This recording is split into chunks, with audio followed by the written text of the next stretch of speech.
2016년 9월 3일 문재인의 문펜 창립총회가 있었습니다. 거기에서 당시 문재인 씨는 이렇게 이야기를 했습니다. SNS에서 제일 욕 많이 듣는 사람 누굽니까? 바로 저 문재인 아닙니까? 저에 대한 악플을 보면 얼마나 섭섭하십니까? 그리고 그렇게 공격하는 사람들 꼴도 보기 싫지 않습니까? 이렇게 이야기하고 그날 그 모임의 그가 참가한 모임에서 그가 발언을 하던 후반부에 가면 그는 이런 이야기를 합니다. 문재인이 꼭 부탁하고 싶은 것이 있다. 그 내용은 이것입니다. SNS 공간에서 대대적인 선풀 운동이 전개되어야 한다고 생각합니다. 이 한 문장의 이 말, 이것은 참 중요합니다. 최근 여러 가지 자료를 통해서 확인해 보면 바로 이 말이 어떤 큰 일들의 씨앗이었다 하는 것을 알게 됩니다. 2016년, 그러니까 이 문펜 창립총회가 있고 다음 달입니다. 2016년 10월 16일경 송민순 회고록 사건이 발생합니다. 송민순 씨는 노무현 대통령 재임기에 외교통상부 장관이었던 과거 공무원입니다. 이 회고록 사건의 내용은 다음과 같은 것입니다. 2016년에 유엔의 북한 인권 결의안을 결의할 때 그때 한국이 찬성했습니다. 그리고 바로 다음 해 2007년 유엔의 북한 인권 결의안에 한국이 반대했습니다. 그런데 이 반대하게 된 사정이 그 회고록 속에 들어 있었던 것입니다. 그 내용은 이런 것이죠. 문재인 비서실장이 북한 측에 물어보고 이것을 찬성할지 반대할지 결정하기로 하자고 했다. 그리고 나서 북한의 쪽지를 받았는데 거기에 반대 의견이 있었다. 당연하게도. 그러면서 유엔 인권결의 표결에 한국이 책임 있는 입장을 취하라, 지켜보겠다. 이런 내용이 들어있었다는 것입니다. 그리고 그래서 2007년에 한국이 반대를 했다. 이것은 송민순 씨가 쓴 빙하는 움직인다 라는 책의 제12장 북한 인권 결의안 표결이라는 소제목 아래에 있는 내용을 소개한 것입니다. 그런데 이 송민순 회고록 사건이라고 하는 것이 2016년 10월 17일 무렵의 뉴스를 검색해보면 그것이 문재인의 정치 생명이 끝날 수 있는 사건으로 다뤄졌던 것을 알 수 있습니다. 당시에 나오는 보도 내용을 살펴보게 되면 만일 이것이 사실이라고 한다면 문재인이라는 사람은 소위 빨갱이거나 간첩이거나 김정일의 하수인이다 하는 느낌을 받는 그런 기사들이 아주 많이 있었습니다. 그런데 조선일보 2018년 5월 18일자로 보도된 드루킹의 편지, 거기에 보면 드루킹이 2016년에 이 사건을 막았다고 주장을 하고 있습니다. 그 내용은 다음과 같습니다.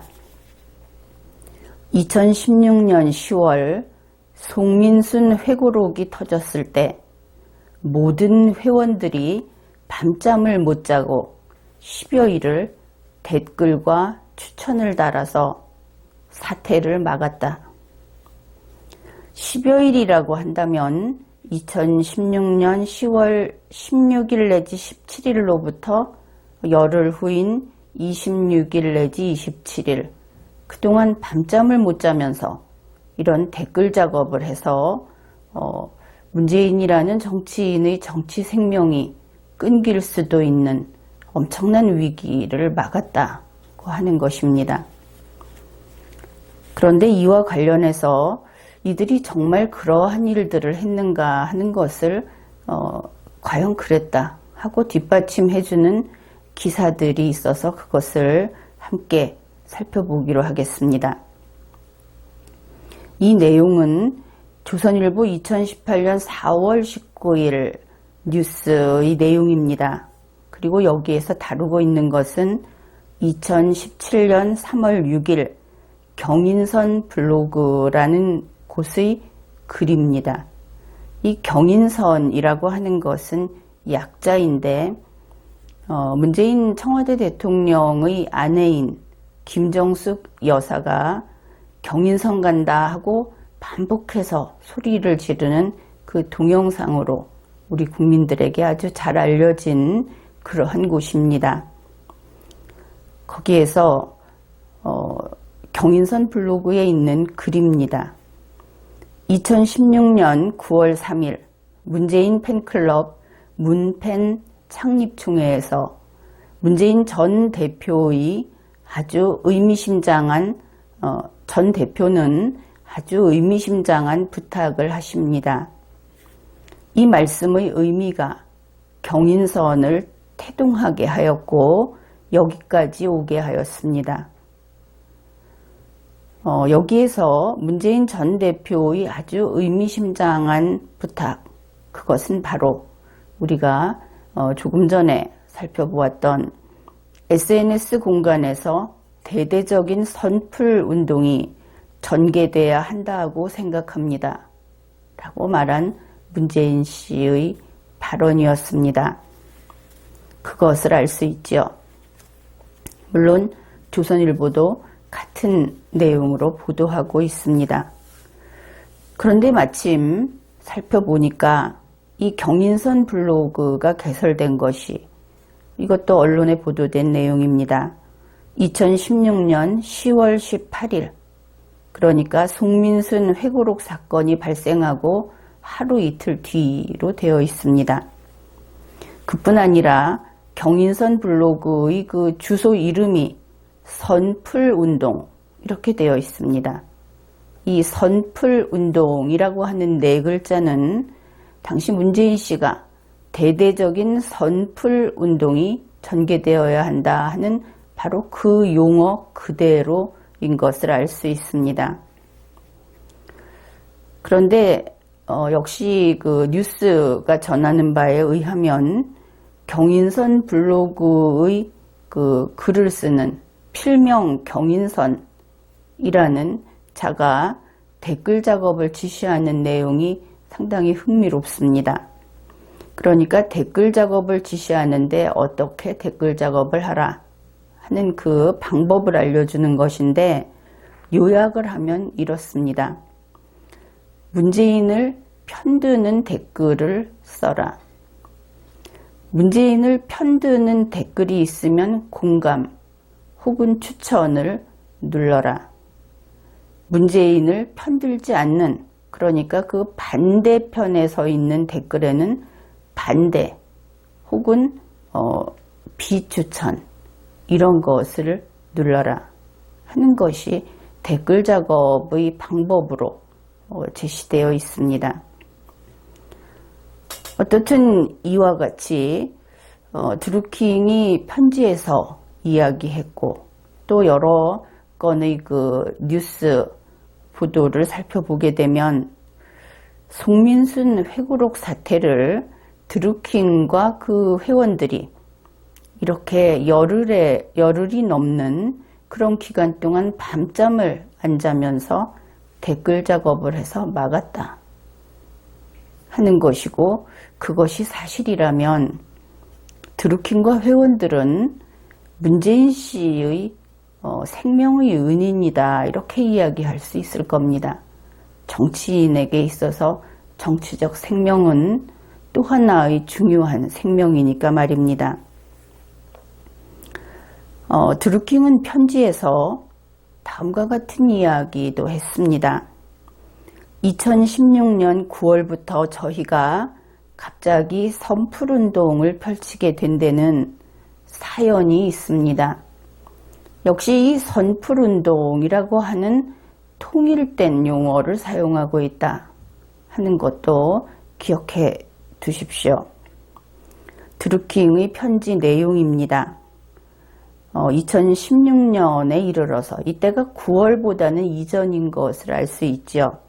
2016년에 2007년과 2012년 대선의 패배가 댓글기계 부대의 맹활약 때문임을 알게 되었습니다. 그러니까 2007년이나 2012년에 댓글기계라는 것이 있었다는 것을 알 수 있고, 그런데 여기에서 분명히 기억을 할 것은 그 과거에 있었다는 댓글기계는 성능이 변변찮았던 것을 알 수 있습니다. 드루킹도 댓글기계 부대의 맹활약, 결국은 사람이 손으로 했다, 거의 그런 수준인 것을 알 수 있고, 드루킹의 편지 내에서 2016년에도 이 매크로라고 하는 것이 성능은 별로 시원찮았다고 이야기를 하는데, 그것이 사실인지는 모르겠지만, 그렇다면 그 이전인 2007년과 2012년의 댓글 기계라는 것은 아주 초보적인 수준인 것을 우리가 짐작할 수 있죠. 사실 있었다고 한다면. 2016년 10월에 이르러서 드루킹은 김경수 씨에게 허락을 해주든지 적어도 동의를 해달라 하는 것을 요청해서 그의 동의를 받았다고 하고 있습니다. 무엇에 대해서인가 하면은 매크로 프로그램을 제작하는 것에 대해서. 이 매크로 프로그램이 바로 2018년 1월에 사용됐다는 그 프로그램을 가리키는 것입니다. 그때 김경수 씨를 설득할 때 드루킹이 이것을 하지 않으면 다음 대선에서도 또 질 것입니다, 이렇게 이야기를 했다는 것은 눈에 띄는 부분입니다. 그러니까 2016년 9월부터 갑자기 선풀운동이라는 것을 한 것은 다음 대선을 위한 것이었구나 하는 것을 알 수 있죠. 드루킹은 또 이렇게 이야기합니다. 저와 경공모는, 이것도 단체 이름의 약자입니다. 문재인 후보가 지지율 17%일 때부터 사심없이 도왔습니다.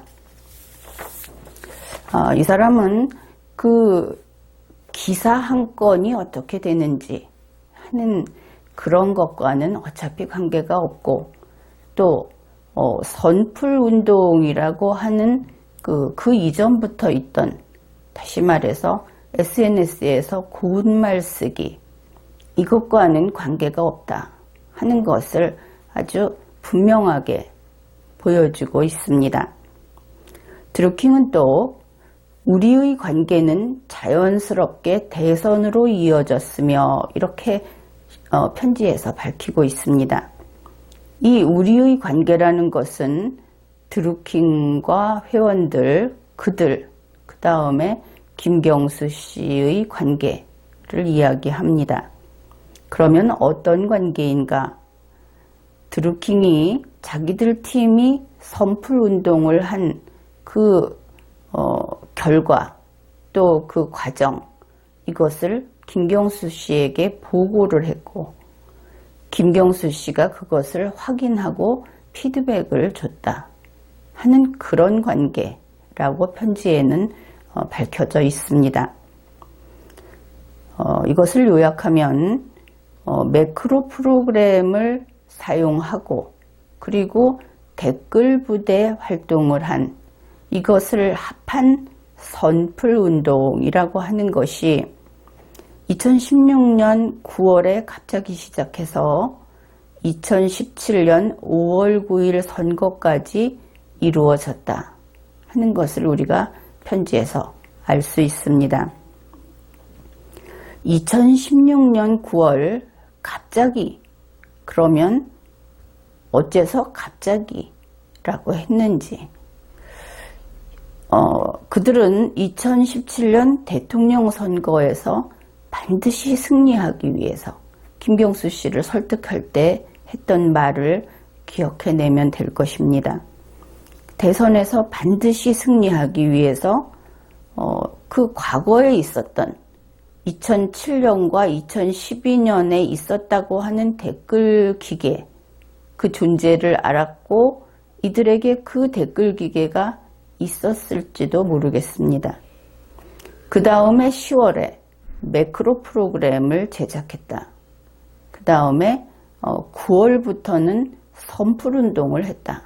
댓글 부대는 그 이전에 있었을 수도 있겠지만 일단은 이런 것들이 합쳐져서 선풀운동을 전개했다 하는 것을 알 수 있습니다. 결국 2016년 9월 3일 당시 문재인 씨가 선풀운동이라고 하는 아주 미묘한 용어를 써서 선풀운동을 전개해 줄 것을 호소했습니다. 그런데 그 호소에 따라서 나타난 결과, 이 결과가 바로 드루킹 관련 사건들, 이런 것임이 분명합니다.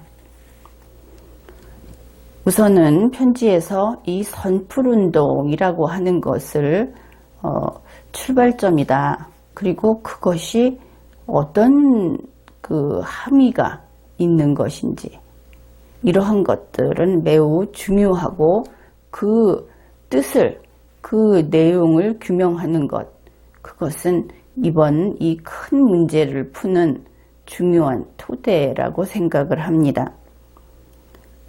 그렇다면 문펜이라고 하는 그 SNS 통합팀 그 통합팀이 출발하는 그 모임에서 선풀운동을 하라고 호소를 했다. 그러한 행위를 한 문재인 씨의 사고방식 그것을 좀 들여다보기로 합시다. 2016년 9월 3일 문재인 씨는 SNS 공간에서 대대적인 선풀운동이 전개돼야 한다고 했습니다. 이제 이 선풀운동이라는 것을 분석해 보기로 하죠. 선풀, 이것은 착한 댓글이라고 풀었을 수 있을 겁니다. 그러면 이것이 착하다, 착할 선자를 썼는데 이 착하다는 것은 무슨 뜻일까? 우선은 좋은 댓글, 순한 댓글, 고운 말을 쓰는 댓글 이런 의미에서 착하다 하는 뜻을 풀이해 볼 수 있습니다. 또 하나는 우리가 요즘 그 청소년들이 많이 쓰는데 가격이 비싸지 않다 이러면 착한 가격이라고 이야기를 하지요. 그럴 때 착한이라는 것은 자기에게 이익이 될 때 착하다고 합니다. 그렇다면 앞에서 살펴보았듯이 문재인 씨가 이야기하는 착한 댓글에서 이 착한은 문재인 씨에게 이익이 되는으로 해석을 하면 아주 잘 맞아 들어가는 것 같습니다. 그래서 그런 뜻으로 풀이하기로 하죠. 그 다음에 댓글이라는 것입니다. 댓글은 뉴스라든지 하는 인터넷 게시물 아래쪽에 그 글을 읽는 네티즌이 글을 남길 수 있는 짧은 글을 남길 수 있는 그 공간이 마련되어 있고 거기에 쓰는 글을 댓글이라고 부릅니다. 영어로는 코멘트라고 하는데 이 코멘트 역시 같은 뜻이 있습니다. 꼭 그런 것은 아니지만 주로 사람들이 관심이 많은 시사적인 그런 뉴스, 그런데 자신의 의견을 밝히는 것, 그것으로서 우리 모두가 그 의미를 알고 있습니다. 그런데 이 댓글은 어떻습니까? 댓글을 누군가가 정해준 댓글을 가서 기계적으로 붙이는 것은 댓글의 본 의미하고는 상당히 거리가 먼 것이지요. 댓글은 나의 생각, 나만의 생각을 써넣는 것입니다. 극히 개인적인 것이고 사람마다 그 글은 어디에도 구애받지 않고 자유롭게 자신의 생각을 쓰는 것, 그것이 댓글입니다. 그런데 여기에 대해서 문재인 씨가 했던 이야기를 다시 분석해 보기로 합시다. 그는 대대적인 선풀 운동을 전개해야 한다고 했습니다.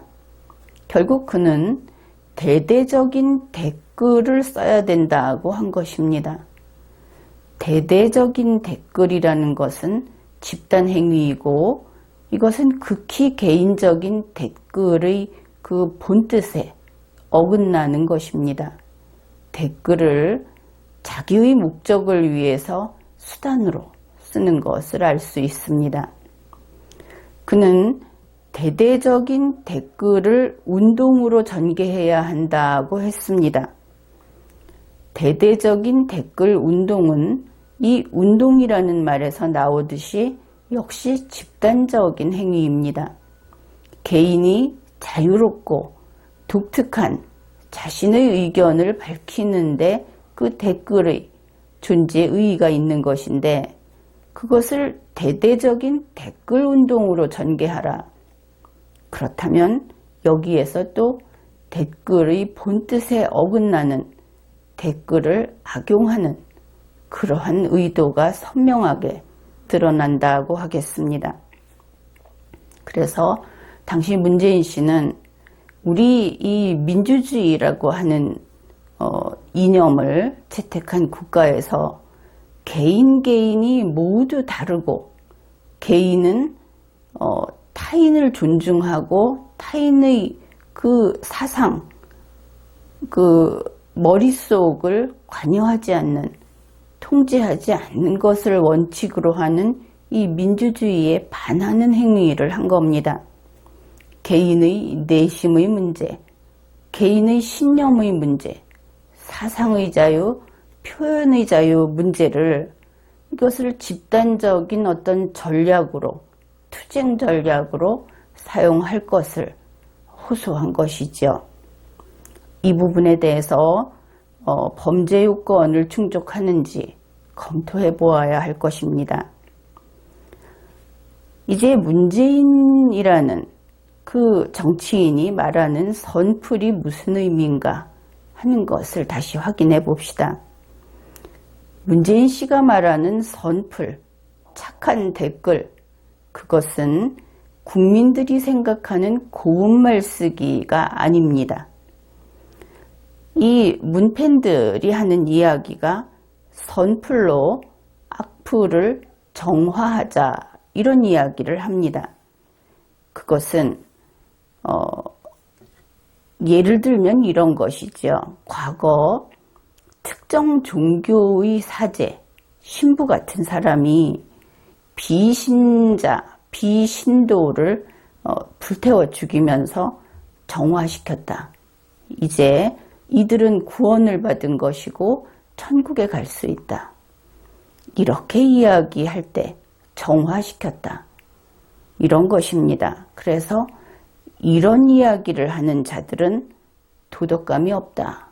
그렇게 말할 수 있습니다.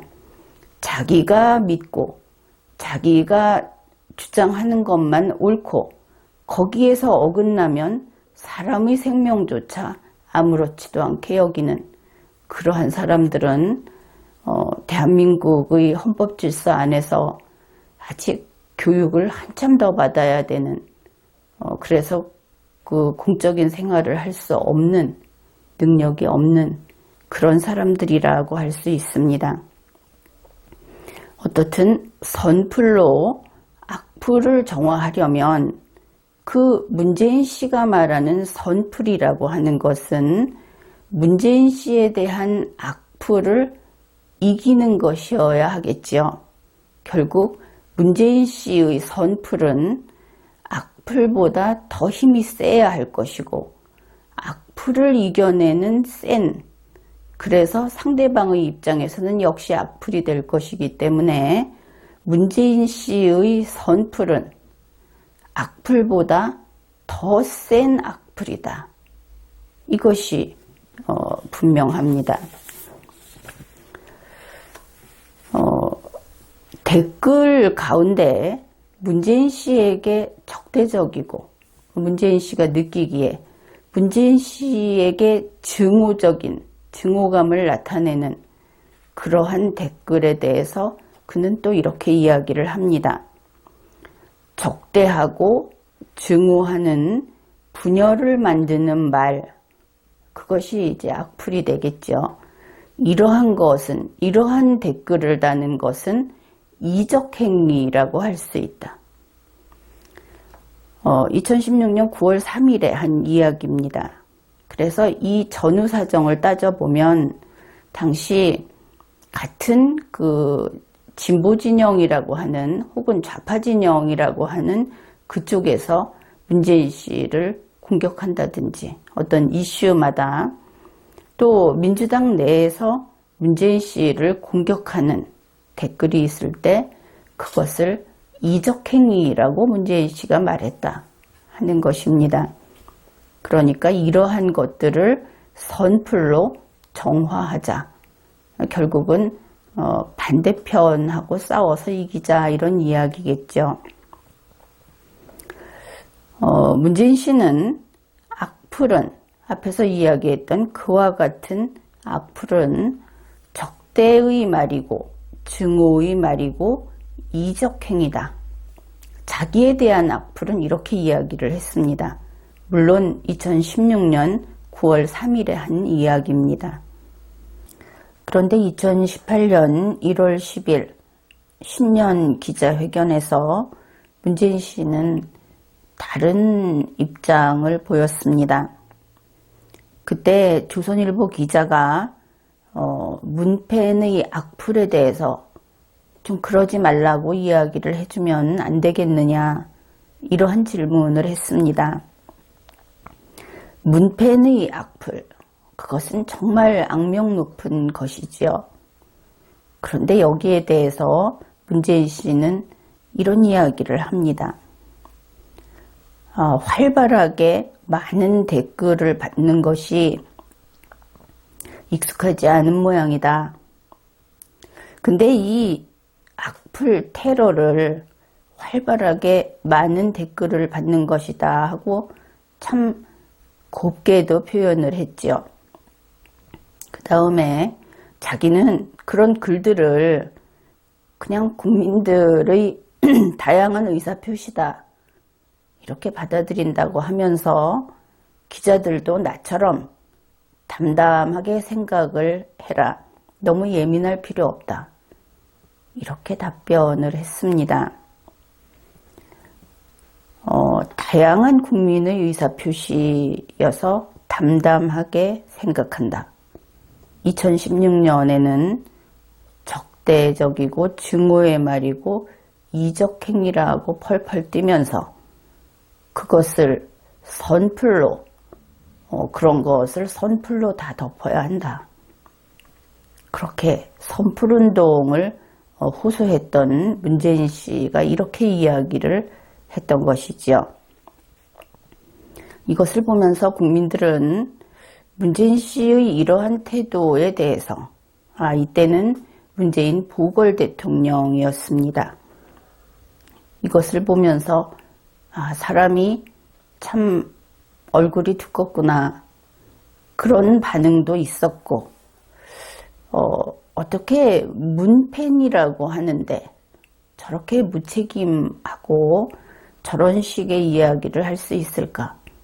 그래서 이러한 문재인 보궐 대통령의 답에 힘을 얻은 그 문팬의 악플이 다시 한번 이 기자에게 쏟아졌던 그런 일이 있었습니다.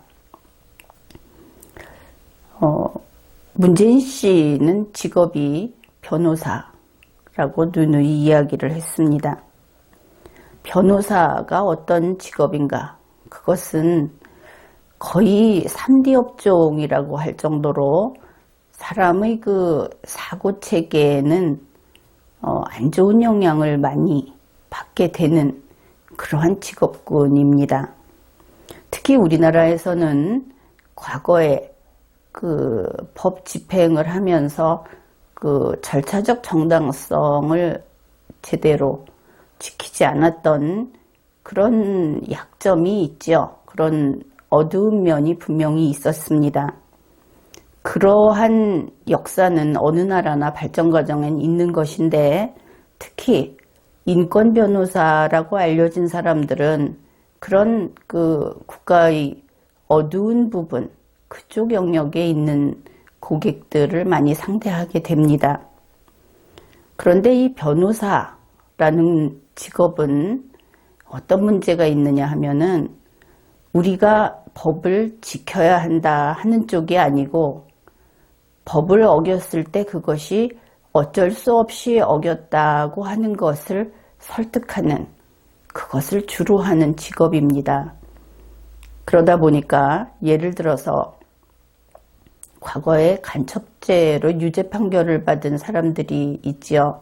그런데 그들이 재심을 통해서 무죄로 되었다 하는 뉴스 많이 보았을 겁니다. 그런데 그것을 보고 우리 국민들은 저 사람들은 과거에 억울하게 간첩죄로 유죄 판결을 받았구나. 참 억울하겠다. 그래서 과거에 그들에게 유죄 판결을 한 법관들을 비난하지요. 그런데 여기에는 좀 생각해 보아야 할 그런 내용들이 있습니다. 정말 오판을 한 경우도 있지요. 그것은 재심에서 간첩죄의 유죄라고 하는 것을 깨뜨려서 무죄로 되는 경우입니다. 그런데 그 오판은 많지 않습니다. 대부분은 수사 과정에서 이 절차적 정당성을 놓쳤다. 그러니까 가혹행위가 있었다. 그런데 요즘에는 그 가혹행위라고 인정하는 것이 계속 폭이 넓어져서 과거 시대라면은 거의 한 열에 6, 7은 가혹행위라고 볼 수밖에 없는 이러한 경우가 있습니다. 우리가 생각하는 정말 고문을 했고 이런 것들도 물론 있지만 근래에는 가혹행위를 가지고 무죄 판결을 합니다. 그래서 이때 우리 국민들이 그러한 결과가 나왔을 때 제대로 그 판결의 의미, 그 재심의 의미를 생각해야 하는 것이 그들이 간첩행위를 안 해서 재심에서 무죄가 된 것이 아니라 고문을 당해서 혹은 가혹행위를 당해서 그래서 간첩죄 유죄가 무죄로 되었다 하는 경우에는 그것을 분명히 밝혀서 인식할 필요가 있습니다. 왜냐하면 우리나라 같은 경우에는 간첩행위를 한 자, 그리고 그가 가혹행위를 당해서 억울한 자라고 하는 것이 어느 한편을 보고 이렇게 상쇄돼서는 안 되는 그런 국가이기 때문입니다. 그래서 이 재심 부분에서도 앞으로는 조정해 나가야 할 부분이 상당히 있습니다. 간첩행위라는 것이 냉전 시대에만 중요했던 것이고 이런 문제가 아니고 우리 5천만이 안전하게 그리고 이 나라를 지키면서 살아가는데 매우 중요한, 쉽게 무시해버릴 수 없는 그러한 범죄이기 때문입니다. 그런데 변호사라는 직업은 바로 이와 같이 항상 원칙이 아니라 예외, 그 빈틈을 비집고 들어가서 자신의 그 직업 생활을 영위합니다. 이것이 좋건 나쁘건 그런 경우가 거의 대부분입니다. 그런데 이런 변호사식의 사고방식을 지닌 사람이 공무원이 되는 것은 좀 어려움이 있습니다. 왜냐하면 공무원은 정상적인 것, 법을 지켜야 한다 하면은 이론의 여지 없이 지켜야 한다. 이렇게 단순 명쾌하게 살아가는 것이 공무원 직업군에 속하는 사람들의 사고방식입니다. 법이 있으면 지켜야지. 이래야 되는데 법이 있더라도 혹시 안 지킬 수 있는 사정이 있는 게 아닐까? 이렇게 가면 이게 변호사스러운 것이죠. 그래서 이런 변호사스러운 생각, 이것은 공무원의 직무 적합성하고는 아주 정반대로 그런 사람은 공무원에 적합하지 않다. 그렇게 볼 수 있겠습니다. 그래서 문재인 씨, 현재 문재인 청와대 대통령을 보면 이런 면에서 아주 그 정반대편에 있죠. 우리가 태양이 비치는 밝은 곳에 법이 있으면 지키고 약속을 했으면 약속을 이행하고 상대방이 이야기를 하면 믿고 나도 내가 말한 것을 지키는 그런 신이 있는 사람이어야 한다 하는 것이 우리의 이 양지에 있는 우리 대다수 국민의 사고라고 하면은 문재인 청와대 대통령과 청와대에 있는 사람들은 그 반대편에 있습니다.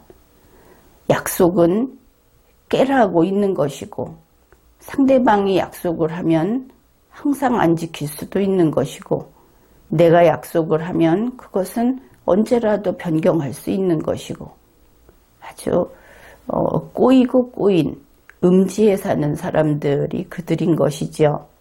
그런데 그것이 아주 얕게 사는 것 같지만 세상은 대명천지입니다. 그렇게 신의 없고 공정하지 않고 그렇게 꼬여있는 사람들은 살아가기 힘든 법이죠. 이번 회에는 여기까지 하겠습니다.